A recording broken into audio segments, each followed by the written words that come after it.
Porous Media Two-Time Talk of 2021. I'm Catherine Stern, and I'm joined today with my co-organizers, Maya Russa from TU Eindhoven, Marcel Nora from Oslo University, and Mohammed Nora also from Oslo University. And our other co-organizers who are joining us in spirit are Kamal Singh from Heriot-Watt University and Tom Boltries and Ariane Massini from Ghent University. So we are back with a bang today with our first session being the Brazilian Interpore special. Both our speakers today are from the Brazilian chapter of Interpore, and we want to extend our thanks to the Brazilian Interpore chapter for selecting today's speakers. And we have a quick reminder before we start our session of Interpore 2021, which will be online this year because of the pandemic, and the abstract submission is now open. So this is a really great thing to get involved with. And the registration for the short courses is also open. So you can follow this link and you can look at them online. Great. So without further ado, we shall begin our talk today. And our first speaker is Paula Rice, who is a PhD student in the Mechanical Engineering Department at PUC Rio. And her research focuses on modeling of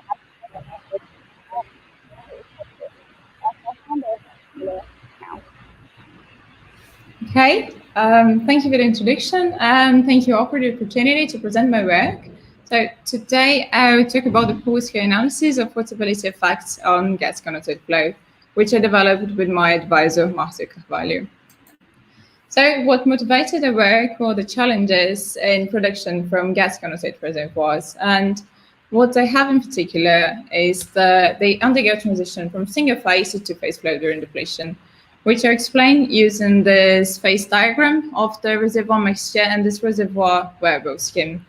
So if this arrow over here represents the reservoir isothermal depletion, at high pressures, we are in the single phase region, meaning that there's only gas flowing from the reservoir to the wearable.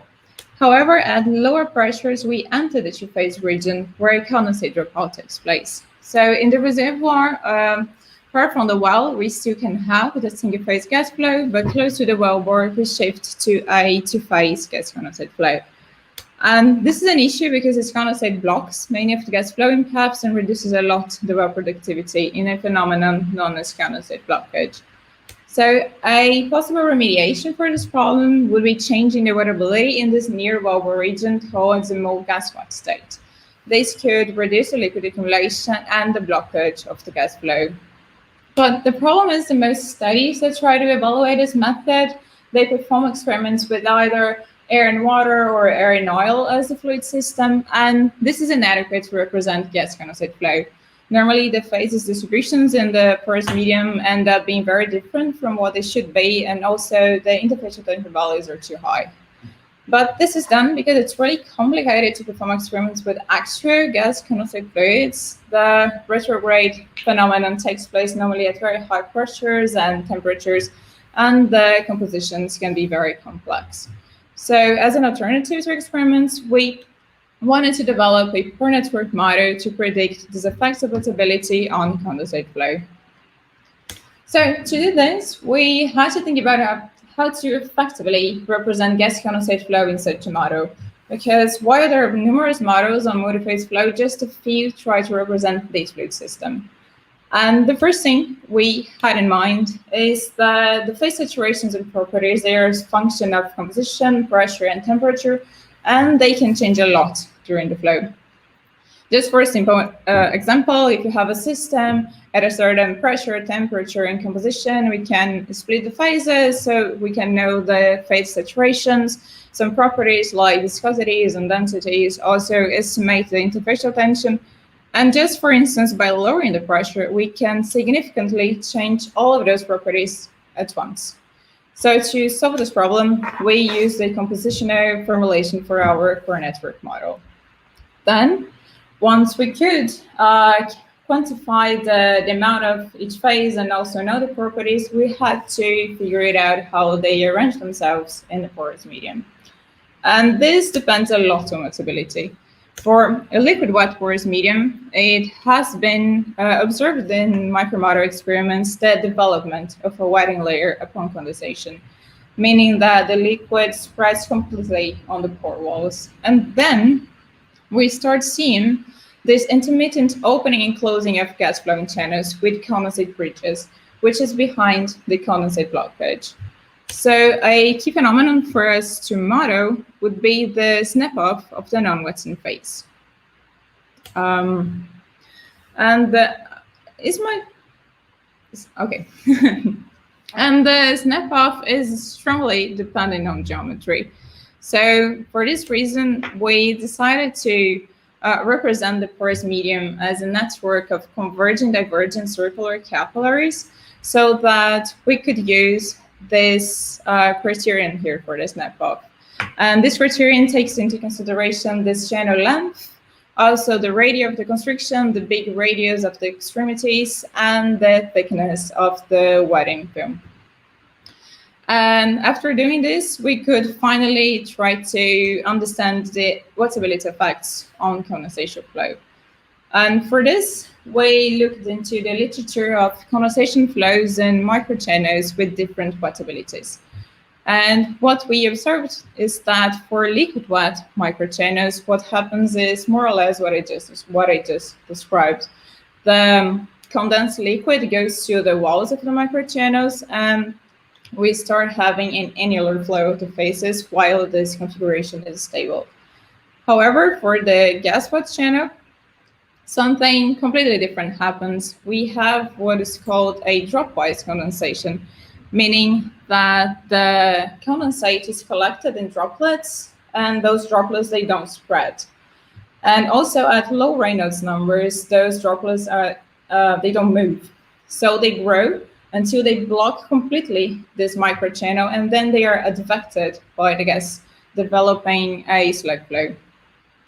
So summing up, based on those observations, what we've implemented in our Maedo was for the liquid wet media, we would have the streamwise condensation followed by annular flow. And during the annular flow, the gas flowing velocity is way higher than the liquid flowing velocity, and this leads to a condensate buildup. Also, if we meet this criterion here, we have the snap-off of the non-wetting phase. For the gas wet media, we would start with a dropwise condensation followed by slug flow. And in this configuration, both phases, they flow at the same velocity, and we can prevent the liquid accumulation. And finally, in both cases, both gas and wet cases, we can have the capillaries blocked by the liquid. And this happens if we have this condition here, meaning that the pressure drop in a capillary is lower than this value, and this amount of liquid would be equilibrated around the capillary constriction by capillary forces. And with that, we can go to the final part of the presentation, in which I show some results that were obtained with the current state of our model. So those were my modeling inputs. I used a network based on a sandstone with a permeability of 170 millidarcy, porosity was 17%.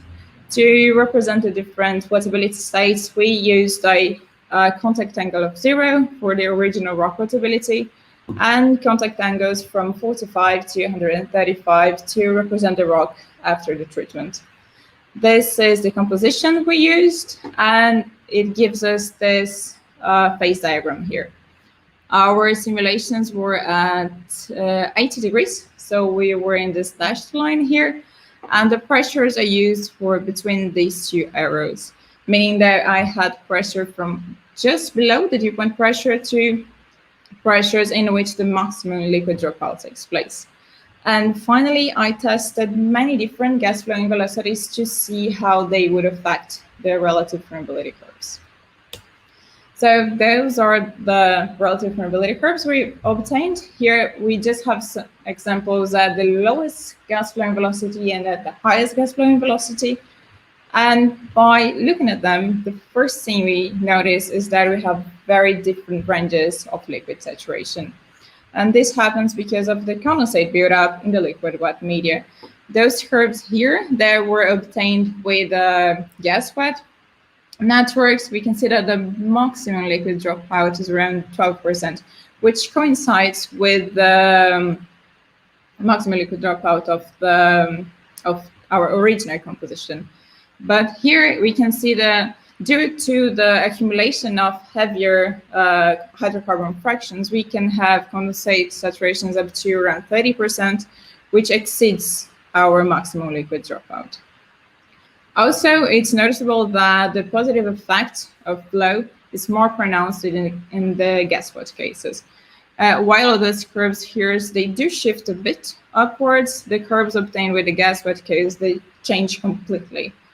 And this happens because in the gas-wet case, virtually all of our capillaries can be blocked by the liquid, while in the liquid-wet case, only the capillaries that hold the condensate bridges can be blocked. And the capillaries in annular flow, they do not contribute to this effect. So the effect is less pronounced. And finally, just by looking at those relative permeability curves, it's a bit unclear to quantify the positive or negative effect of this wettability alteration. So to quantify it, we calculated the improvement factor. And this improvement factor is the ratio between the gas relative permeability of the treated and untreated rock using the same boundary conditions, which for our simulations have always been imposed molar flow rate and pressure at the outlet. So once we calculate this, if we have an improvement factor above 1, we have flow improvement, and below 1, flow impairment. And those are the results we have so far. Each of those squares represent one contact angle, so one different level of wettability. In this horizontal axis, in each square, we have pressures from P1 to P6 in ascending order. And in this vertical axis, we have flow rates from Q1 to Q7, representing also in ascending order, representing the gas flowing velocities from 7.5 to 150 meters per day. And by analyzing these results, we can see, as expected, that contact angles close to 90 led to higher improvement factors because they minimize the capillary pressure. Also, we can see that at lower pressures, we have higher improvement factors. The lower pressures are always in the left side of those squares.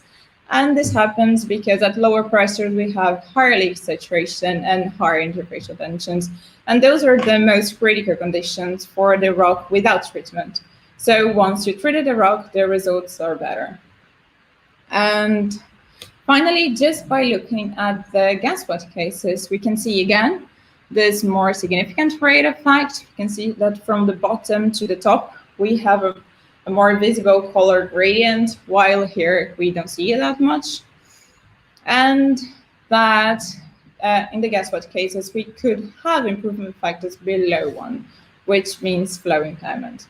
And this happens especially at low gas flowing velocities and higher pressures. And at least those conditions are not the prevailing conditions in the near wellbore region, meaning that even though we use this EOR method, this impairment may not actually happen.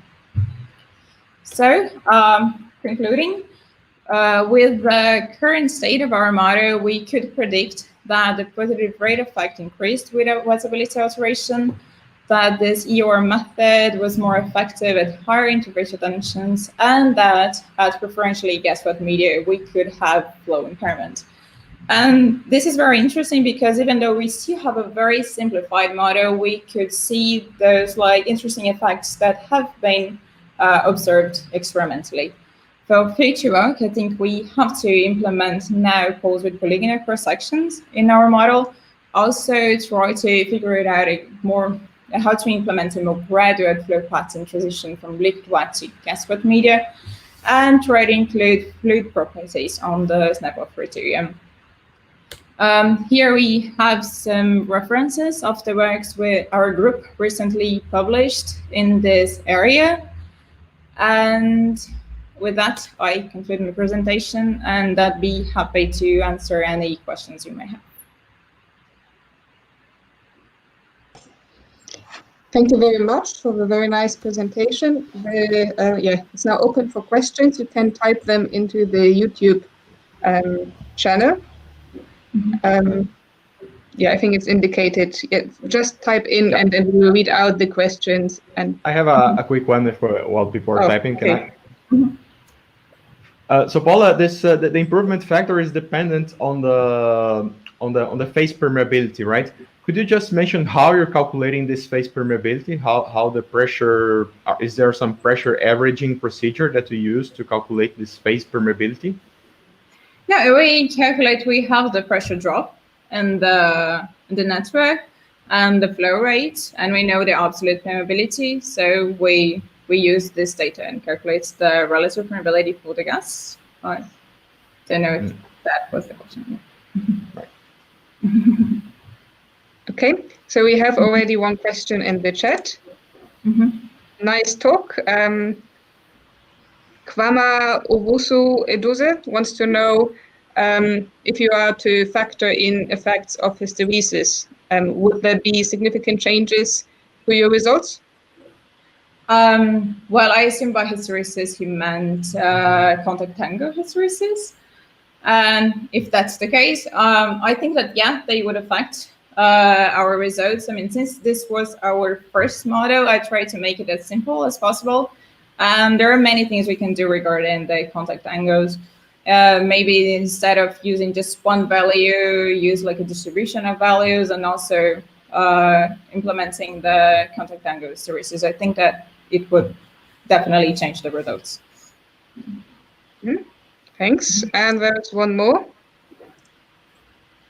from Said Zadeh Najat. Thank you very much for the nice presentation. Do you use the compressible model for the gas flow? Yeah, we have a compositional model. So depending on the pressure, I mean, the densities and the, actually, I had a slide here, I think that may help answer this. But our, here. Our model is compositional. So one of the equations we solve is a volume consistency equation. So we have to match the volume of the faces with the volume of the pores, and those volumes change a lot with pressure. So yeah, we take this into consideration. Okay. And here's one more by SM Hosseini Nasab. How well perm in slide number 10 are made with different angles? Let me go back to slide 10.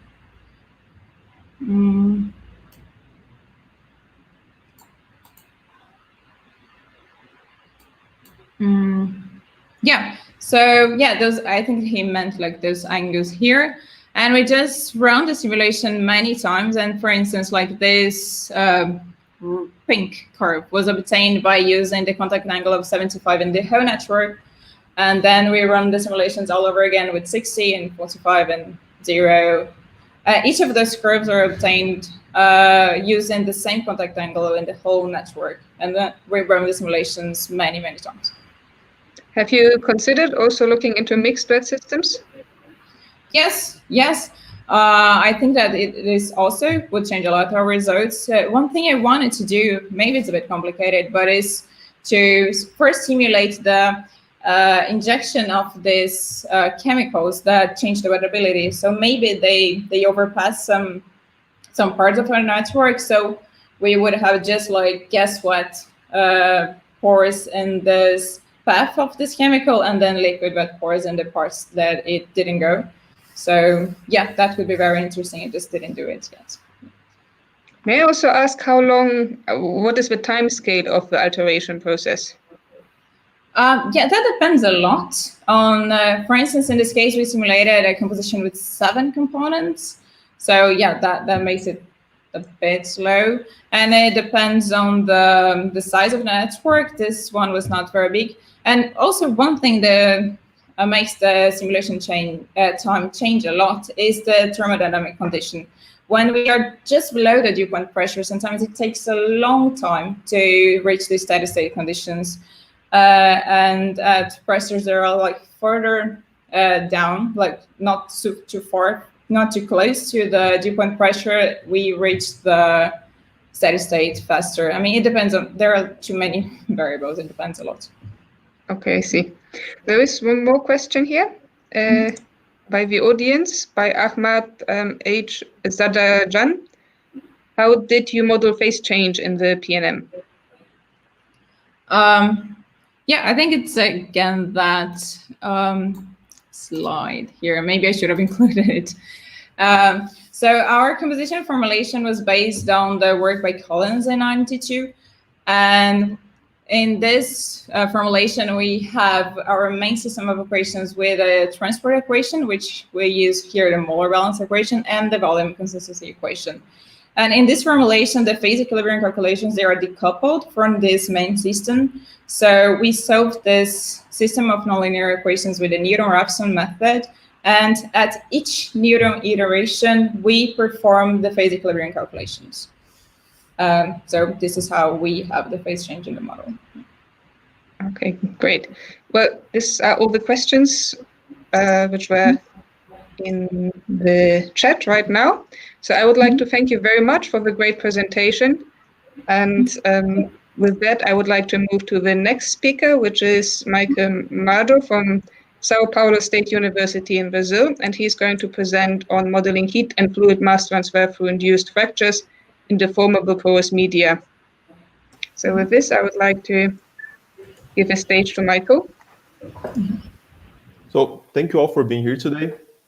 Also, many thanks to the Interpore for the invitation. As the chair mentioned, I'm Michael Maedo, postdoctoral researcher at São Paulo State University. And today I'm going to talk about modeling the heat and mass fluid transfer through induced porous media, through induced fractures in deformable porous media by using a very simple technique that can be implemented in any existing finite element code. But before I go through this, I'd like to thank my colleagues that have been working with me over the years. Dr. Manzoli, Dr. Bittencourt Jr., and also Dr. Rodriguez, who are experts in structural engineering. I also like to thank Dr. Sanchez, Dr. Guimarães, and also Dr. Cleto, who are specialists in geotechnical engineering. So let's start by asking ourselves why it's important to model the fracture behavior or to understand the fracture behavior in porous medium. Well, in petroleum engineering, for example, it is important to induce fractures by injecting a fluid at a very high pressure to increase the permeability of the medium, therefore to facilitate the oil and gas recovery process. This method is called hydraulic fracture and may involve a thermo-hydromechanical process to take into account the main phenomena related to the process. In the case of the enhanced geothermal system, cold water is pumped down in a well to induce hydraulic and also thermal fractures, and hot water and steam is recovered from a production well. So this hot steam and hot water is usually used to produce energy.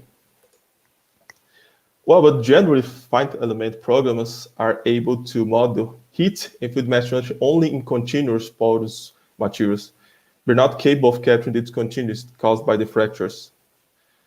So, in our case, for example, we have used the finite element program CodeBright to take the fracture formation, but the code was originally designed to handle only continuous porous media. In this case, the governing equations used to describe the behavior are given by the balance equations. Here we have the mass balance equations of water and air, also the internal energy equation. In this case, we also consider that we have thermodynamic equilibrium between the solid and liquid phase. We are not considering the air mass balance equation, so there is only one phase. And also we consider as the balance equation, the moment balance equation. So we have here all the balance equations for the continuous media, and also we need the constitutive laws, constitutive equations that relates to variables. In Fourier's law, for example, we're gonna relate the conductive heat flux with the temperature gradient. But this formulation that I presented before, it's only able to model the continuous behavior of the fracture, the porous medium. It's not going to be able to tackle the fracture formation. So we use this very simple technique called mesh fragmentation technique, in which we inserted high aspect ratio interface elements between the regular length elements of the mesh. So these are the main steps that we need to go through before the analysis starts. So during the pre-process stage, we created a mesh in Gmesh, GID, or other software. Then let's suppose that we have two materials. In one of them, we're going to reduce the size of the material, of the elements. And then we're going to start in this void high aspect ratio interface elements. These elements is the traditional three-node triangular elements, the case of 2D, that you can find in any finite element code. So you don't need to implement a new finite element. In the case of 3D, you can use the four-node tetrahedral elements, but we are not going to show any 3D study here, only 2D for this moment. And this technique is very easy to implement because we don't need to create anything new. The only thing that we need to create is the damage model and also the constitutive models related to the degradation process. So we implemented this tensile damage model. It's very simple. The details can be found in our paper that we published in 2016. Before the stress overcomes the tensile strength in our model, these high aspect ratio interface elements are going to ensure the continuity of the displacement and also stress field. When you consider also the hydraulic and thermal behavior, he's also going to make sure that the temperature and also pore pressure field are continued. Okay, he's going to ensure the continuity of the variable fields. So once the stress overcomes the tensile strength of the material, the degradation process starts, and then the behavior is going to the behavior of the material of the high aspect ratio element is going to exhibit the behavior of a fracture. So we also need to enhance the intrinsic permeability by using the well-known cubic law. And also in the Fourier's law, we need to consider only the thermal conductivity of the liquid, because once the fracture opens, the fracture is going to be filled only by the fluid. There's no solid phase there. We also need to enhance the permeability according to this law. And that's all we need to do to use this technique to model the fracture behavior. That's why it's so easy to implement. You can do it in any existing finite code because you usually have access to the material library. We don't have access sometimes to create new elements, but to create new material constitutive laws, we have it.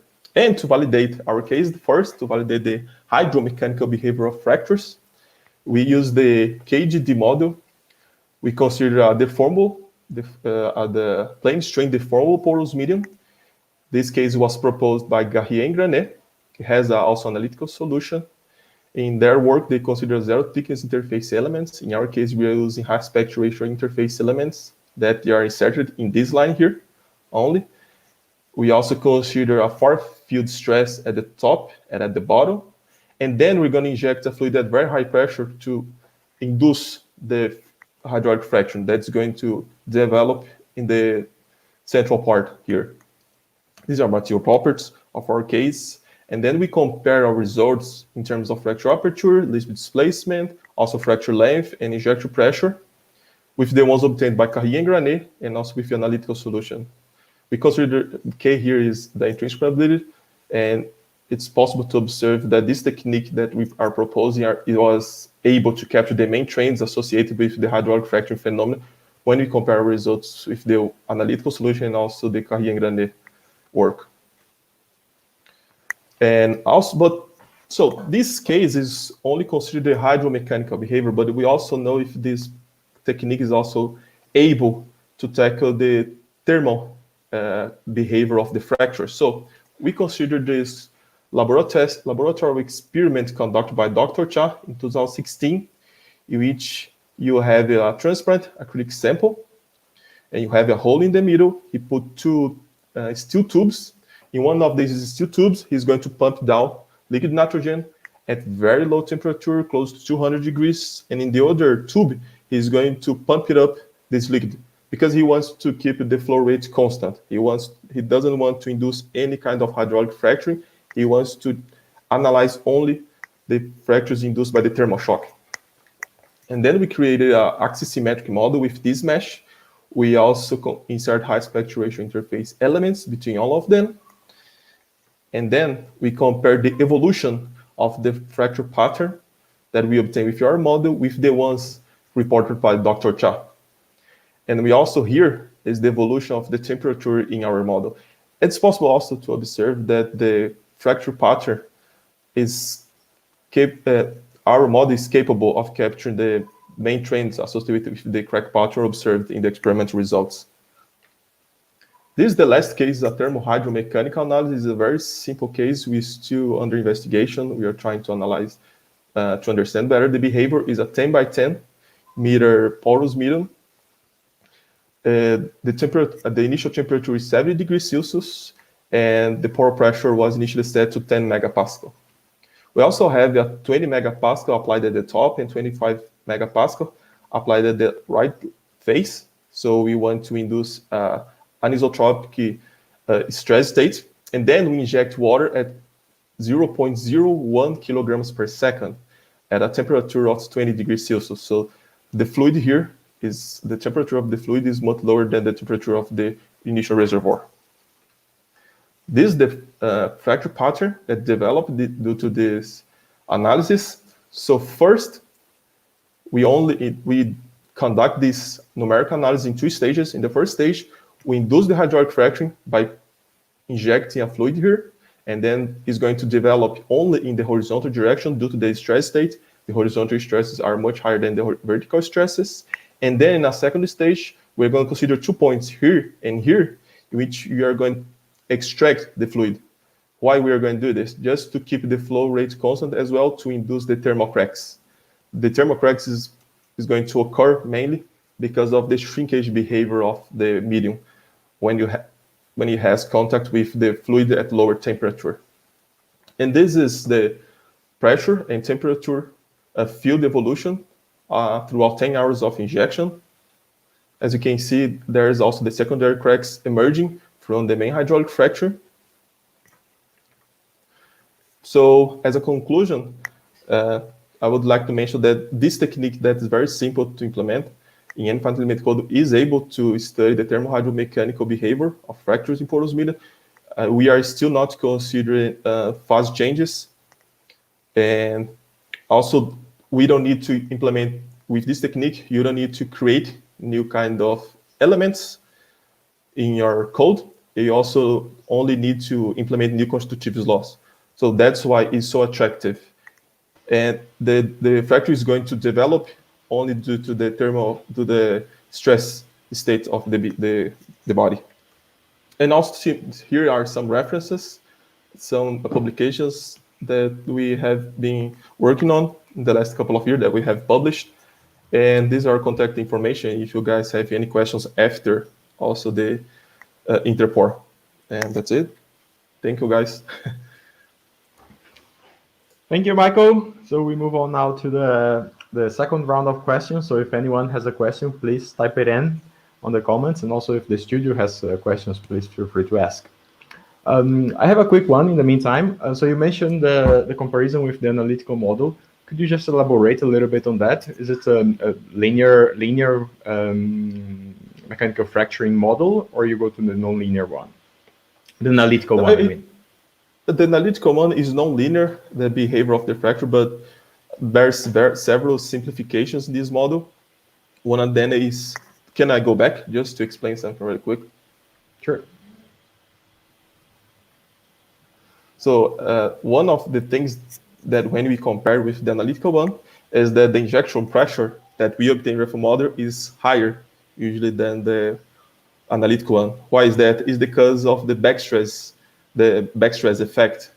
This backstress effect is due to the coupling between the hydromechanical behavior, because when you have the fluid penetrating also in the porous medium, it's going to affect the stress state of the body, and the analytical solution does not consider this. And between all the analytical solutions that we have, you have several different solutions because it depends on the permeability and also the viscosity of the fracture. And in this case here, we compared with the called near K solution, in which you have smaller permeability, but also the viscosity of the fluid is very low. But we have also more other analytical solutions. Some, they have different names, that depends on the behavior of the fluid and also of the fracture.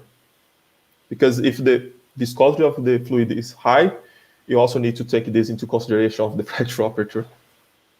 Right. Super. Thanks a lot. Do we have any extra questions? I think we have one here. So you, Chan, thank you very much for the great presentation, Dr. Maedo. Quick question. Any suggestion on how we can determine the tensile strength of the soil material? Well, the soil material is a little bit harder because usually in soils, we need to compress. The soils are usually under compressive stresses. But there is a very simple test in which you model, you create your soil sample, is a cylindrical one, not a cylindrical one. Usually a cylindrical one for the triaxial, but they have this very simple, the shape is this kind of, I don't know how to explain, but you have a large part in which you're gonna put two equipment, you're gonna pull out your soil, and then you're gonna measure the evolution of the tensile strength of the soil.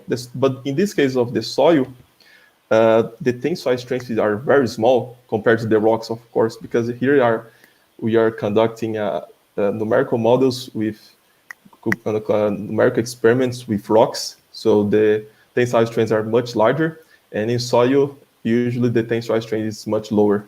But we have some equipments that are able to do this, and we have some paper. Dr. Manzoli and Dr. Sanchez, Dr. Guimarães published a paper actually showing a photo of this kind of equipment that I can show you after the presentation, of course. Great. We have another question here from Gabriel Varela. Great talk, Michael, and very interesting results. Could you comment on the computational cost of your model, say compared to phase fields, for example?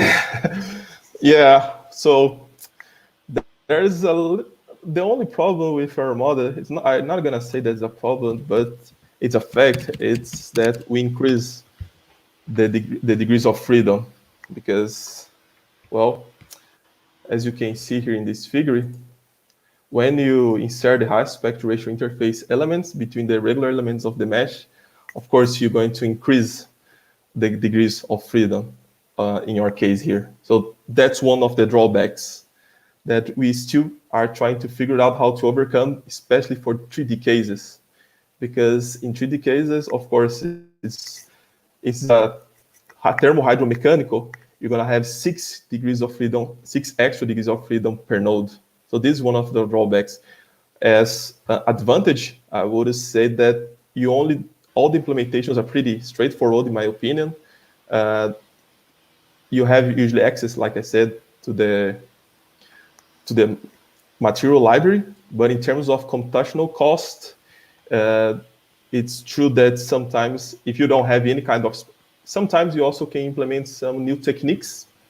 So instead of insert the high aspect ratio interface element before the analysis, you can introduce during the analysis. But of course, there is also an additional cost because you're gonna need to check if the stresses are very close to the tensile strength of the material, and when it is, for example, 90% close, you're going to insert this high aspect ratio interface element, but also has some cost.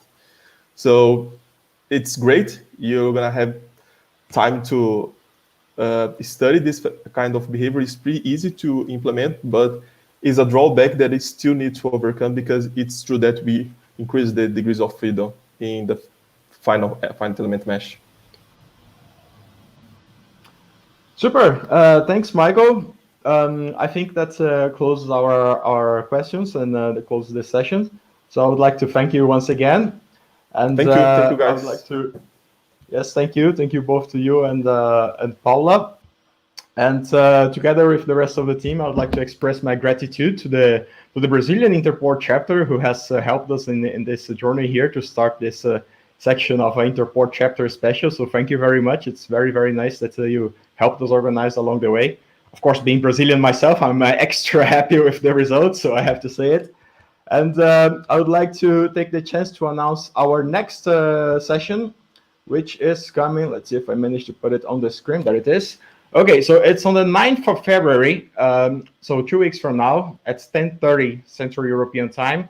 And we're going to have two talks, one by Senyu An from the University of Manchester on the effects of pore size correlation lengths on two-phase flow and transport properties. And also another one by Oshri Borgman from the Université de Henan. And it's on the impact of matrix deformation on drying of granular materials. So I think that closes the session. I would like to thank you all once again. The Porous Media Tea Time Talks team, you see it on your screen. And we hope to see you again 2 weeks from now. Bye-bye.